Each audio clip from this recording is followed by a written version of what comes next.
Bismillahirrahmanirrahim. Assalamualaikum warahmatullahi wabarakatuh. Alhamdulillah, kita lanjutkan pelajaran fisika pada materi gerak lurus. Kita lihat foto konsep daripada gerak lurus dibagi menjadi dua. Besaran-besaran gerak lurus berupa kedudukan, perpindahan, jarak, kecepatan, percepatan. Untuk jenis gerak lurus dibagi menjadi dua, GLB gerak lurus beraturan, GLBB gerak lurus berubah beraturan. Terdiri dari gerak jatuh bebas, gerak vertikal ke bawah, dan gerak vertikal ke atas. Yang pertama, besaran-besaran dalam gerak lurus adalah posisi atau kedudukan. Tempat di mana sebuah benda berada disebut dengan posisi.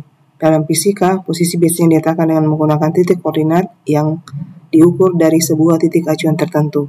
Sebagai contoh, dengan menggunakan sistem koordinat, kita dapat menyatakan bahwa posisi mobil berada di X sama dengan 2 arah kanan. Jadi ada acuannya yaitu di 0 koordinat sumbu X. Besaran yang kedua yaitu jarak dan perpindahan. Kita langsung lihat contohnya, seseorang bergerak ke timur 50 meter, kemudian ke barat 30 meter. Jadi ke sini 50 meter, terus balik arah ke arah barat 30 meter. Maka jarak yang ditempuh tentu adalah panjang lintasan yang dilalui seseorang ini, yaitu 80 meter, 50 ditambah 30. Itu jarak yang ditempuh. Kalau perpindahan, yaitu jarak yang ditempuh dari titik awal ke titik akhir. Jadi dari titik awalnya di sini 0, titik akhirnya di sini.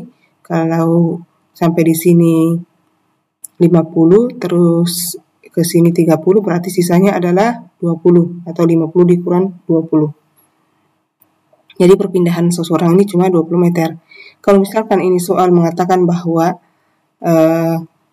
dia berbelok arah ke barat sejauh 50 meter sampai di sini, berarti perpindahan seseorang ini itu adalah 0. Jadi tidak ada perpindahannya karena dia kembali ke titik semula. Jadi perpindahan itu memiliki besar dan arah, maka dia merupakan besaran vektor. Sedangkan jarak hanya memiliki nilai, tidak ada arah, jadi dia merupakan besaran skalar. Perpindahan hanya bergantung pada kedudukan awal dan akhir saja, tidak bergantung pada lintasannya. Kalau pada lintasan berarti jarak. Perpindahan dinyatakan positif jika bergerak dari kiri ke kanan atau searah sumbu X positif. Sebaliknya, perpindahan dinyatakan negatif jika benda bergerak dari kanan ke kiri atau searah sumbu X negatif. Besaran selanjutnya, kelajuan dan kecepatan.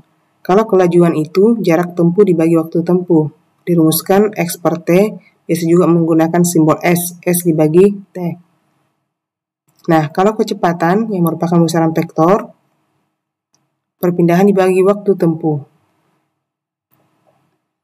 yaitu delta kan perubahan perpindahannya perubahan jarak, delta X per delta T atau X2 dikurang X1. Posisi jarak kedua dikurangi jarak akhir, T2 dikurangi T1. Jadi perbedaan kelajuan dan kecepatan, jarak dibagi waktu tempuh, kecepatan perpindahan dibagi waktu tempuh. Walaupun kadang-kadang di soal selanjutnya yang sering muncul adalah kecepatan, walaupun yang dimaksud adalah jarak. Kita lihat contoh soal. Fitri melakukan napak tilas dimulai dari titik A ke titik B 600 meter arah utara. Jadi A ke B ke arah utara berarti ke atas. Ingat ya, arah mata angin. Bagian atas itu utara, bagian bawah selatan, ke arah kiri barat, ke arah kanan adalah timur. Jadi ini ke utara sejauh 600 meter, ke titik C 400 meter ke arah barat. Berarti ini ke arah barat 400 meter. Terus dia belok lagi ke D ke arah selatan sejauh 200 meter. Ini C ke D 200 meter ke arah selatan. Terus D ke E ke arah timur sejauh 700 meter. Ini lebih panjang. Yang dicari berapa perpindahannya, Fitri? Berarti perpindahan tarik titik awal ke titik akhir lintasan. Nah, ini dari titik awal lintasan, titik akhirnya di sini. Maka inilah yang menjadi perpindahan, Fitri. Kalau jaraknya berarti hitung secara keseluruhan 600 tambah 400 tambah 200 tambah 700. Itu jarak tempuhnya. Nah, kalau cuma perpindahan yang dicari, berarti yang ini. Untuk mengetahui ini, berarti kita harus tahu kalau kita misalkan kasih titik P di sini, maka berapa P ke E dan berapa P ke A. Nah, kalau begitu, dari sini ke sini 700, dan dari D ke titik P berarti 400, karena sama ini 400, berarti sisanya adalah 300. Terus dari A ke B itu adalah 600, sedangkan di sini itu adalah 200, ini 200, berarti P ke A itu adalah 400. Ya, dengan menggunakan rumus Pythagoras, maka E itu adalah akar dari AP kuadrat ditambah PE kuadrat. Ini yang dipangkat 2. Supaya tidak terlalu banyak bilangan yang dihitung, kita lepas semua nolnya supaya lebih gampang. Nanti tinggal ditambahkan di hasil terakhir. Jadi yang diambil 4 pangkat 2 ditambah 3 pangkat 2. 16 tambah 9, 25, akar 25, 5. Jadi perpindahan Fitri adalah 500 meter. Berikutnya, jarak Surabaya Semarang adalah 360 km.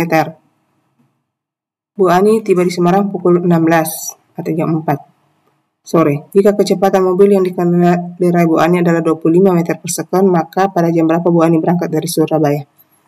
Jadi, soal yang dicari ini adalah sebenarnya waktu yang ditempuh selama perjalanan. Berapa jam. Jadi kalau Bu Ani tiba pukul 16, nanti tinggal dihitung mundur. Nah, kalau waktu yang dicari pakai rumus tadi, yang ini sebelumnya,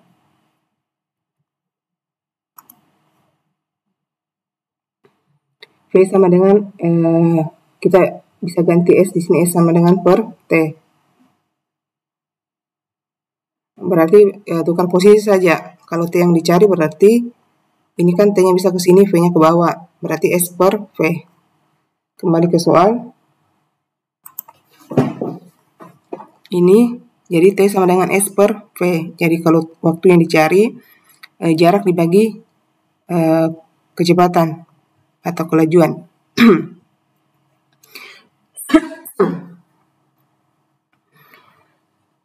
Nah, untuk kelajuannya yang diketahui di sola itu dalam meter per sekon, sedangkan jarak diketahui dalam kilometer. Jadi supaya harus sama dalam kilometer, jadi kita ubah dulu V kecepatan yang meter per sekon menjadi kilometer per jam.